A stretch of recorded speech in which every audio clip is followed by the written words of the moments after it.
di dalam kehidupan kami. Kami boleh rasakan Tuhan, betapa Tuhan selalu memberikan yang terbaik dalam kehidupan kami. Jika hari ini kami boleh duduk di rumah-Mu ini, Tuhan, memuji dan memuliakan nama-Mu, itu semua karena kebesaran-Mu dan cinta kasih-Mu yang selalu membuat kami bersyukur di hadapan-Mu, Tuhan, menyampaikan segala pujian dan doa-doa kami di hadapan-Mu. Karena itu Tuhan, biarlah segala pujian dan hormat yang kami persembahkan kepada-Mu menjadi rupa yang harum di hadapan-Mu. Kami berikan hati kami untuk mendengarkan firman-Mu. Tuhan kiranya memberikan kekuatan dan pengertian kepada kami. Lewat kuasa Roh Kudus-Mu memampukan kami untuk mengerti akan firman-Mu, sehingga kami boleh menjadi pelaku firman-Mu. Tuhan kami, dosa dan pelanggaran kami mohon padamu, ampunilah itu agar kami selalu layak di hadapan-Mu. Terpujilah Engkau Tuhan, dalam nama Yesus Kristus kami berdoa dan ucap syukur padamu. Amin. Shalom buat kita Amanginang. Firman Tuhan buat kita di Minggu Seksagesima tertulis dalam Yesaya pasal yang ke-40 dimulai dari ayat ke-21 sampai dengan ayat 31. Demikian firman Tuhan. Tidakkah kamu tahu? Tidakkah kamu dengar? Tidakkah diberitahukan kepadamu dari mulanya? Tidakkah kamu mengerti dari sejak dasar bumi diletakkan? Dia yang bertahta di atas bulatan bumi, yang penduduknya seperti belalang. Dia yang membentangkan langit seperti kain dan memasangnya seperti kemah kediaman. Dia yang membuat pembesar-pembesar menjadi tidak ada dan yang menjadikan hakim-hakim dunia sia-sia saja.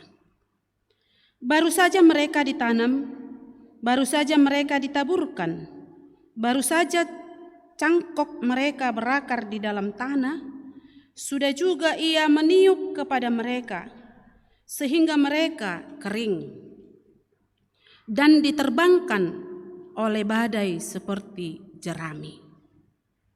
Dengan siapa hendak kamu samakan aku? Seakan-akan aku seperti Dia, firman yang Maha Kuasa.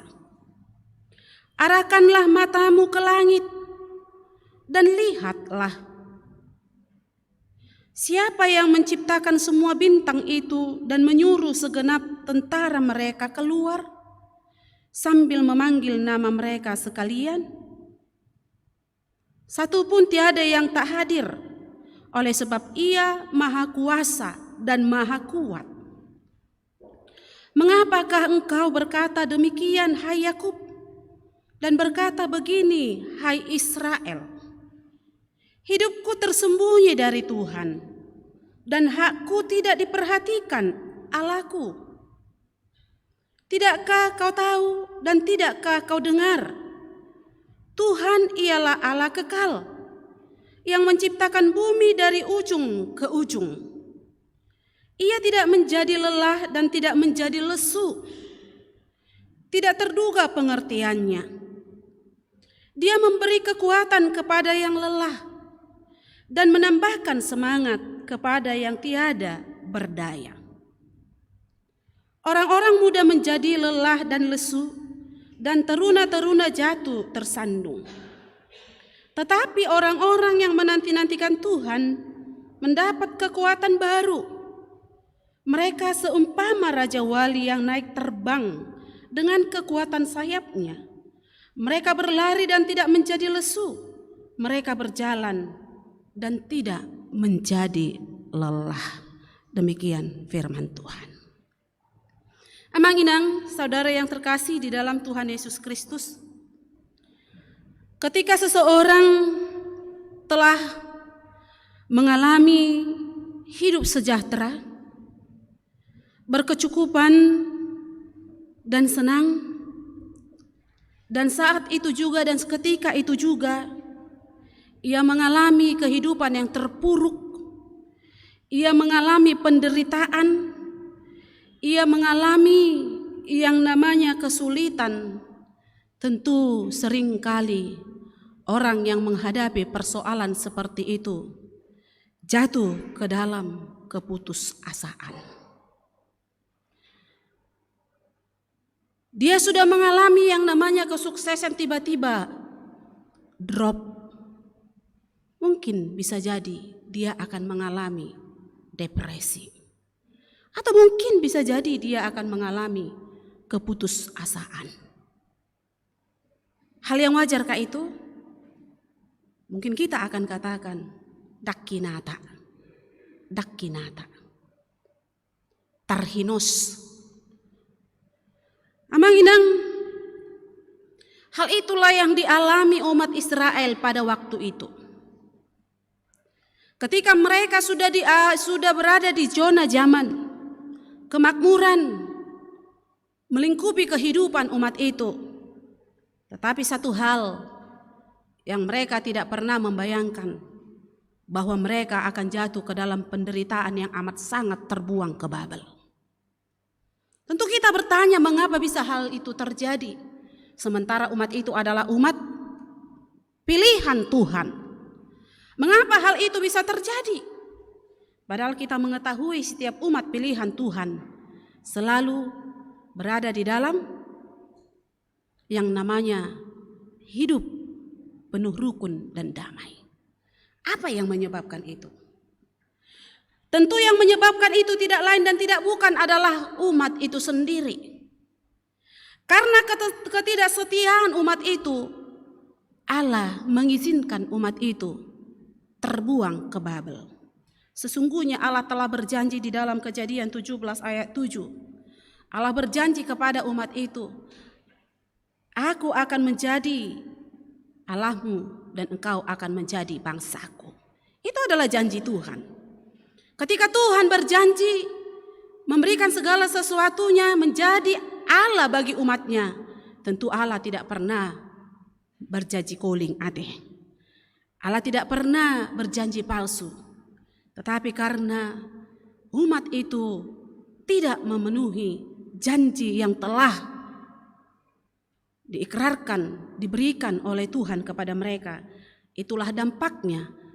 Ketidaksetiaan itu akan mendatangkan dosa bagi umat itu, sehingga umat itu mengalami keterburukan, penderitaan, dan juga kepahitan di tengah-tengah bangsa Israel. Kan tetapi amang inang, dalam keadaan seperti inilah Nabi Yesaya mengingatkan umat Tuhan bahwa satu hal yang perlu mereka ingat, bahwa Tuhan tidak pernah dapat dibandingkan dengan apapun dan sesuatu apapun. Tuhan Allah kita yang kita sembah itu tidak akan pernah bisa disamakan dengan apapun yang ada di dunia ini. Itu sebabnya Nabi Yesaya mengingatkan amang inang, bagaimana Ia Allah yang disembah umat itu memiliki kuasa mutlak penuh dan tidak berkesudahan. Ia itu adalah kuat, Dia itu adalah esa, Dia itu adalah segala-galanya. Dan itu diungkapkan dari mulai ayat 21. Tidakkah kamu tahu?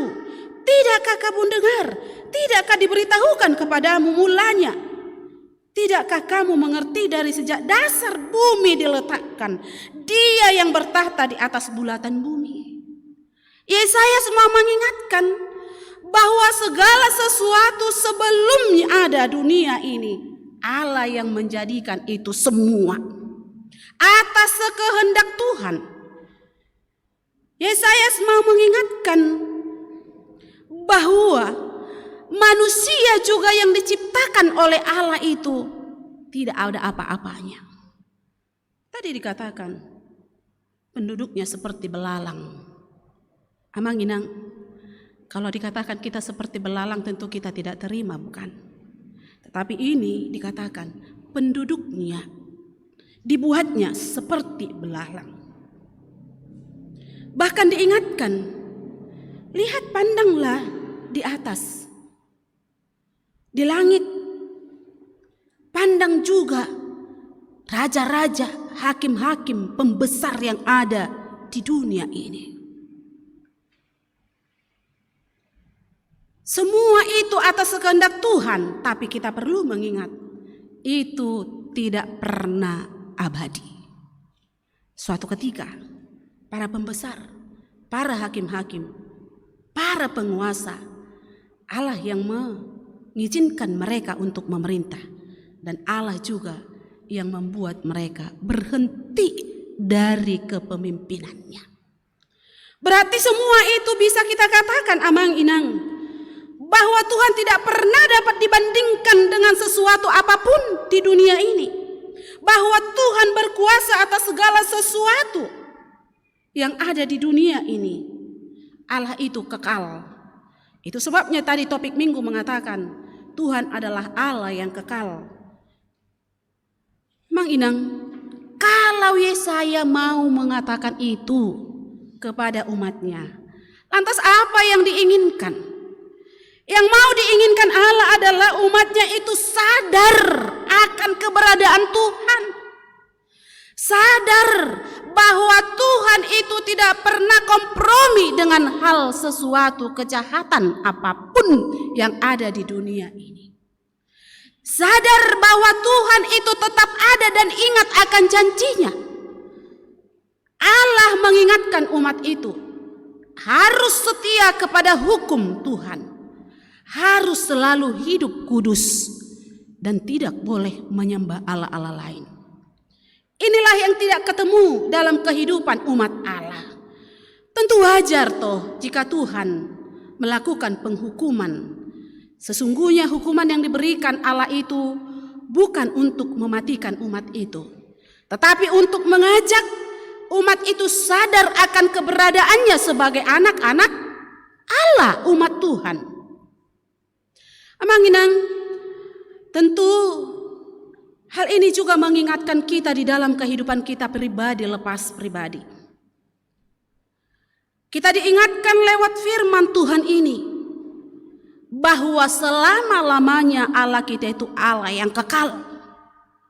Kita tidak boleh membandingkan Tuhan kita dengan Allah-Allah, ilah-ilah yang ada di dunia ini. Selamanya Tuhan itu adalah Tuhan yang kuat, Tuhan yang esa dari dulu, sejak mula bumi ada dan sampai tiada. Tuhan itu adalah Tuhan yang kekal. Lantas kalau kita sudah mengetahui Tuhan itu adalah Tuhan yang kekal, apa yang mau diingatkan? Tentu kita diajak supaya kita hanya mempercayai Dia. Kita pertama dikatakan, akulah Tuhan Allahmu, seru Tuhan kita. Tidak boleh ada Allah lain kecuali Dia. Allah tidak ingin Allah itu diduakan. Sebab apa? Sebab jika manusia itu tidak lagi dekat kepada Allah seperti umat Tuhan, sebab apabila manusia itu tidak lagi meyakini Tuhan adalah Allah, tentu yang terjadi adalah kebingungan bagi umat itu sendiri, keterpurukan bagi umat itu sendiri. Mengapa saya katakan demikian? Ketika terjadi penderitaan bagi umat Israel, tentu ada perubahan di dalam hidup mereka. Bangsa itu yang memiliki identitas sebagai anak Allah, umat Tuhan, ternyata dikalahkan. Yang memiliki identitas menjadi bangsa yang terbuang adalah bangsa yang lemah, yang tidak memiliki apa-apa. Bangsa yang lemah biasanya dipandang rendah oleh orang lain. Benar tidak, Amang Inang? Iya. Bangsa yang lemah itu biasanya dipandang rendah oleh umat yang lain. Biasanya orang yang tertawan, orang yang menjadi budak, itu tidak akan pernah menyatakan aman hidupnya, sejahtera hidupnya, senang hidupnya, tidak pernah. Jadi di dalam penderitaan yang seperti ini, umat itu bertanya kepada dirinya sendiri, Mungkinkah hidup kami selamanya akan seperti ini? Tidak ada yang menolong kami, tidak ada yang peduli.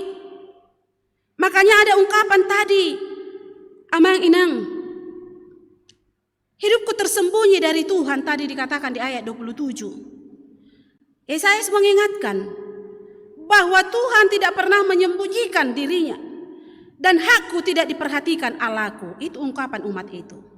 Dan mungkin kita pernah mengalami seperti ini. Ketika keterpurukan itu jatuh kepada kita, banyak orang yang telah menyatakan sama seperti umat Tuhan ini, menyatakan dirinya umat Tuhan, menyatakan dirinya percaya kepada Allah, tetapi bertanya, di manakah Tuhan? Kalau penderitaan itu sudah tindih berganti di dalam kehidupan seseorang, mungkin dia akan bertanya, Tuhan tidak pernah sayang. Di manakah Tuhan? Tuhan tidak peduli sama saya. Adakah Tuhan? Pernahkah saudara mengalami seperti itu, Amang Inang? Aina soholong beharo rohani Tuhan utuaba. Aisa martangiang aku selalu berdoa, selalu memuji Dia. Kenapa ya penderitaan ini datang kepada aku? Kalau hanya bertanya tentang seputar diri kita enggak masalah. Ini yang menjadi masalah justru mengkambing hitamkan Allah. Kan itu aneh kan? Tapi nyata. Bukan hanya bangsa Israel yang seperti itu yang mengatakan tadi, mengapa engkau berkata demikian hai Yakub, dan berkata begini hai Israel, hidupku tersembunyi dari Tuhan dan hakku tidak diperhatikan Allahku. Kapan Tuhan tidak memperhatikan hak kita? Kapan Tuhan menyembunyikan wajahnya kepada anak-anaknya? Tidak pernah. Ketika kita menghadapi penderitaan, mungkin kita bertanya, di mana Tuhan? Apakah Tuhan masih ada? Apakah Tuhan merasakan apa yang kurasakan? Nah, kalau sudah seperti itu, yang salah bukan Tuhan. Yang salah siapa? Kita yang tidak meyakini bahwa kekuatan Tuhan itu selama-lamanya dan kekal. Karena itu dalam nats ini, melalui firman ini juga diingatkan, Amang Inang, kalau sudah terjadi seperti itu, apa yang perlu dilihat? Introspeksi diri. Selesaikan permasalahan kita dengan diri kita dulu sendiri. Supaya jangan cari-cari kambing hitam. Itu solusi yang pertama. Tanya diri kita, mungkinkah itu terjadi? Permasalahan, himpitan, kesengsaraan itu adalah karena kelakuan kita. Kan ini bangsa Israel tidak selesai dengan dirinya sendiri. Mereka tidak selesai dengan dirinya sendiri. Karena itu firman ini juga mengingatkan kita. Bisa jadi masalah itu timbul karena akibat dosa. Iya kan, Amang Inang? Dosa. Karena itu firman ini mengingatkan kita, jika persoalan hidup yang terjadi di dalam kehidupan kita itu cukup berat, pertama diselesaikan dulu kita dengan terhadap diri kita. Yang kedua, tetaplah berharap kepada Tuhan. Kalau kita sudah selesai dengan diri kita, tetapi tetap menyemangati hidup kita, menanti dan berharap kepada Tuhan, satu hal yang dijanjikan firman ini, bahwa Ia akan memberi kekuatan. Dan anak-anak Tuhan yang berharap kepada Allah tidak akan pernah lelah. Itu dikatakan di ayat 28-29. Pengharapan menimbulkan sukacita, kekuatan bagi orang-orang yang menantikan Tuhan. Amang Inang, orang yang menantikan Tuhan, orang yang berharap kepada Tuhan, dia akan selalu mengandalkan kekuatan Tuhan. Sebab apa yang tidak mungkin bagi manusia itu mungkin bagi Tuhan. Kuasa Allah dapat mengubah yang tidak mungkin bisa dilakukan manusia. Itu bisa dilakukan oleh Allah. Itu sebabnya ada mujizat. Itu harus kita yakini, ada mujizat. Itu pekerjaan siapa? pekerjaan Tuhan Allah. Karena itu dikatakan tadi, orang yang menanti-nantikan Tuhan, walaupun hidupnya itu masih berada di dalam proses dalam hidup penderitaan, tetapi dia tetap berharap semangat kepada Allah, hidupnya akan diubah ibarat seperti Raja Wali. Itu tadi dikatakan di ayat 31. Tapi orang yang menanti-nantikan Tuhan mendapat kekuatan baru. Mereka seumpama Raja Wali yang terbang dengan kekuatan sayapnya. Mereka berlari dan tidak menjadi lesu. Mereka berjalan dan tidak menjadi lelah. Mengapa? Mengapa dikatakan seperti burung Raja Wali? Apa yang kita lihat dari sini? Burung Raja Wali itu berumur 40 tahun sampai dengan 70 tahun. Ketika Raja Wali berumur 40 tahun, paruhnya akan menjadi panjang, bengkok. Kukunya akan tumpul, bulunya akan lebat. Tentu dalam kondisi seperti ini, dia akan sulit melakukan apapun. Tetapi jika ia ingin hidup sampai dengan 70 tahun, ia harus bertransformasi, mengadakan perubahan pada dirinya sendiri dengan cara bagaimana? Paruhnya yang panjang, kukunya yang tumpul dan bulunya yang lebat harus ditransformasi. Ia harus mau terbang tinggi, mencapai gunung yang paling tinggi dan membuat sarang di sana. Tentu untuk mencapai itu perlu proses dan pengorbanan. Di samping itu amang-inang, ketika dia sudah di sana, dia harus mematuk, paruhnya harus dipatukkan ke batu sampai putus, sampai patah, sehingga menjadi tumbuh paruh yang baru. Kalau dipatahkan, itu tidak ampun-ampun sakitnya.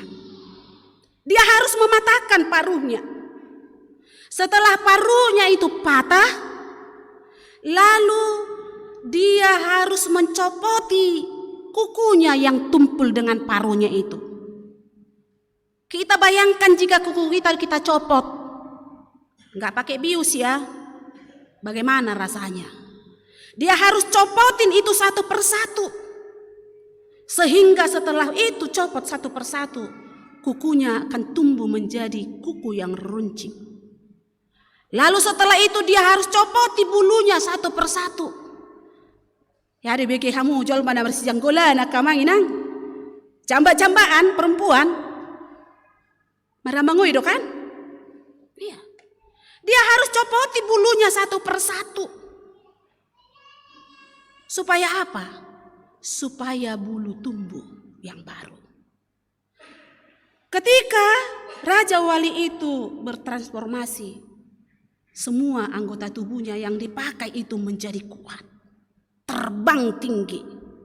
Amang-inang, seperti itulah kehidupan anak-anak Tuhan yang Allah mau inginkan dalam kehidupan kita. Allah menginginkan kita itu hidup bertransformasi. Ketika penderitaan itu datang, pandanglah wajah Tuhan. Hidupkan pengharapan, percayakan diri kita kepada Dia sehingga iman kita naik satu level. Seperti Raja Wali tadi. Ketika penderitaan itu datang, pandang pada Tuhan. Hidupkan pengharapan sehingga iman kita naik lagi satu level. Allah menginginkan itu amang-inang. Napa so bulung? Allah tidak menginginkan kita menjadi anak-anak yang cengeng, yang selalu memandang penderitaan itu, tidak memandang kuasa Tuhan dan kehadiran Tuhan ada di sana. Itu yang mau Tuhan inginkan. Penderitaan, siapa sih yang tidak menderita di dunia ini? Ai sehita naso marsak. Sasikop-sikopnya, sekalipun manusia itu memiliki segala sesuatu hal, dia pasti pernah menghadapi persoalan dan pergumulan hidup. Tapi bagaimana kita memandang persoalan itu bersama dengan Tuhan? Kan itu, ini yang mau dikatakan Tuhan pada kita amang-inang. Lihat, Allah itu Allah yang kekal. Dia punya kuasa. Coba kita bayangkan, dia menciptakan bintang dan matahari. Kalau saya suruh dia datang, coba dulu. Dia yang membentangkan langit seperti kain. Wah, luar biasa kan? Ini yang sering kita tidak pernah membayangkan kekuatan Tuhan. Makanya Yesaya katakan, keluar lihat yang di atas langit. Adakah manusia yang bisa menjadikan itu? Keluar lihat kuasa Tuhan lewat ciptaannya. Jangan hanya lihat penderitaan saudara. Jangan hanya lihat apa yang terjadi pada saudara.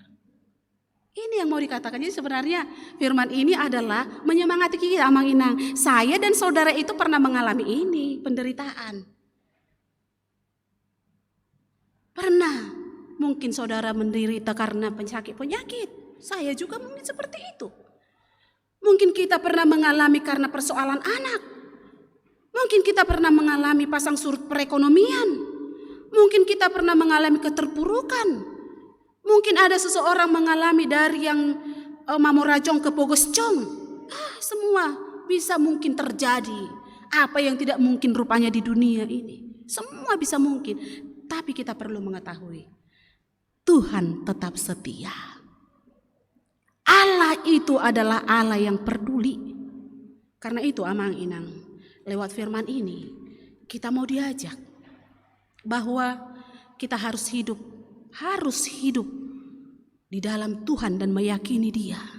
Seberat apapun penderitaan yang kita hadapi, kita ingat bukan penderitaan itu akhir dari segalanya. Yang kedua Amang Inang, firman ini mau mengingatkan kita sebagai anak-anak Tuhan. Kita harus memang tetap melihat dan introspeksi diri kita. Jika ada sesuatu yang kurang ataupun yang bagaimana, cepat ingat, cepat lihat siapa kita, apa yang kita lakukan. Karena itu firman ini mengingatkan kita juga, supaya kita tetap berada di dalam kehidupan yang selalu taat kepada Dia. Kita harus ingat, selamanya dosa akan membuat manusia jatuh ke dalam keterpurukan. Jika manusia itu tidak pernah sadar, dia tidak akan pernah melihat kuasa Allah nyata atas hidupnya. Tetapi jika manusia itu bisa menyelesaikan dirinya terhadap dirinya sendiri, dia akan melihat bahwa kuasa Tuhan itu benar-benar ada. Jadi firman ini mengingatkan kita, seperti yang dikatakan 1 Petrus pasal yang ke-5. Serahkanlah segala kekhawatiranmu kepadanya, sebab Ia memelihara hidupmu. Khawatirkah engkau ibu? Khawatirkah engkau ayah? Khawatirkah engkau naposo bulung? Apa yang saudara pikirkan? Firman ini katakan, Allah kita itu adalah Allah yang kekal. Serahkan segala kekhawatiran kita kepada Dia. Maka semua biarlah Tuhan yang bertindak, kerjakan, biar Tuhan yang menjadikan. Amin. Kita berdoa. Terima kasih Tuhan Yesus, buat firman-Mu yang telah menyapa kami. Firman-Mu Tuhan mengingatkan kami, agar kami kuat, agar kami dapat dimampukan untuk menjalani hari-hari hidup kami. Ketika kami tidak berdaya, ketika kami merasa sendiri, Tuhan kami mau, Tuhan menolong kami. Tuhan tetap menyadarkan akan keberadaan kami sebagai anak Tuhan. Kami percaya firman-Mu yang telah kami dengar Tuhan, boleh membuat perubahan di dalam hidup kami, sehingga kami boleh tetap bersyukur di dalam Engkau. Tuhan Yesus, kami juga bawakan ke hadapan-Mu seluruh jemaat-Mu, mulai dari anak-anak, remaja, aposo bulung, orang tua, para lansia. Tuhan, mari kiranya Engkau memberkati, memberikan kesehatan, sukacita, memberikan segala sesuatu yang perlu di dalam kehidupan jemaat-Mu. Kami semua menyerahkan para jemaat-Mu ke dalam tangan Tuhan. Biarlah Tuhan yang memberikan yang terbaik, yang merindukan Tuhan keturunan bagi jemaat-Mu yang belum mendapatkan keturunan. Kiranya Tuhan Kau memberkati rahim daripada anak-anak-Mu yang merindukan keturunan. Bukakan rahim mereka sehingga mereka boleh melihat kuasa Tuhan nyata. Tuhan, kami percayakan setiap ibu yang merindukan akan anak Tuhan, biarlah kehendak-Mu yang terjadi atas hidupnya. yang merindukan jodoh Tuhan, biarlah kiranya juga Engkau memberikan jodoh yang seturut dengan kehendak-Mu. Dan begitu juga yang mencari pekerjaan, Tuhan mudahkan jalan supaya anak-anak-Mu boleh bersuka cita menikmati pekerjaan yang nyata dalam hidupnya. Begitu juga Tuhan anak-anak-Mu yang duduk di bangku persekolah sampai ke perkuliahan. Tuhan, mari kiranya Engkau memberikan hikmat-Mu sehingga anak-anak-Mu itu Tuhan boleh merasakan kuasa Tuhan juga menaungi mereka, memampukan mereka sampai kepada cita-cita yang mereka inginkan. Tuhan, kami bawakan seluruh jemaat-Mu yang dalam keadaan sakit, yang tergeletak di rumahnya, begitu juga yang di rumah sakit.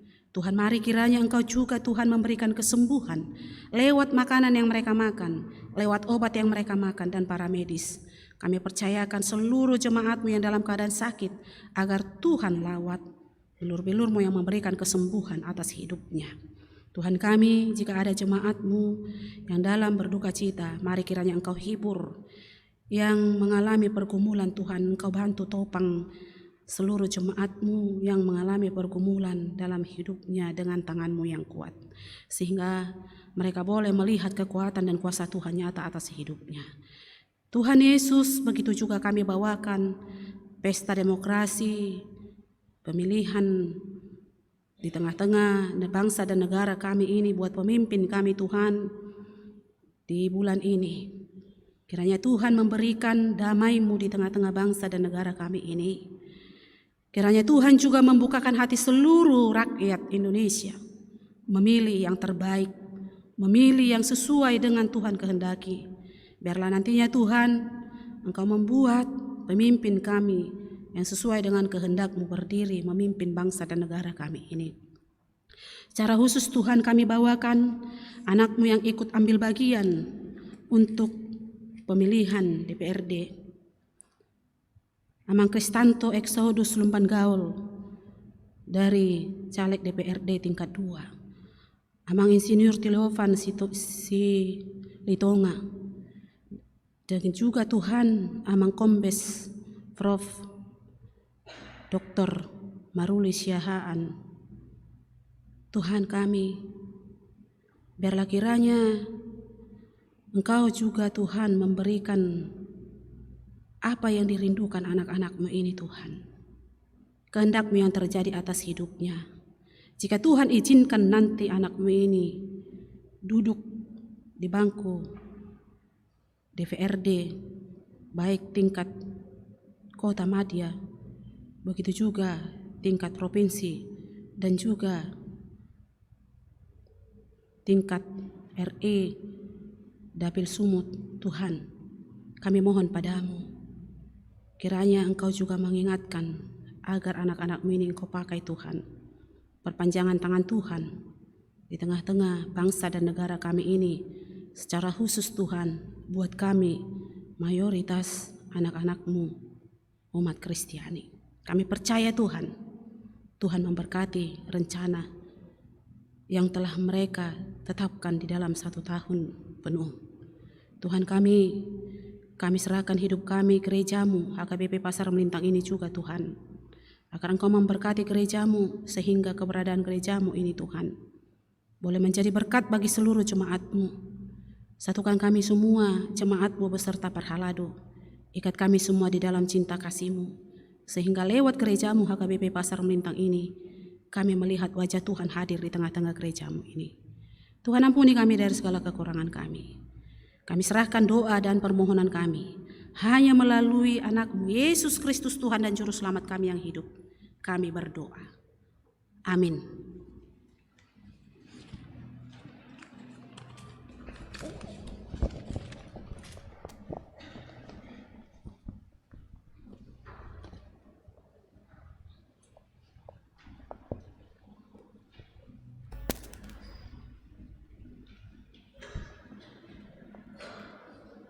Kita mengumpulkan persembahan kita.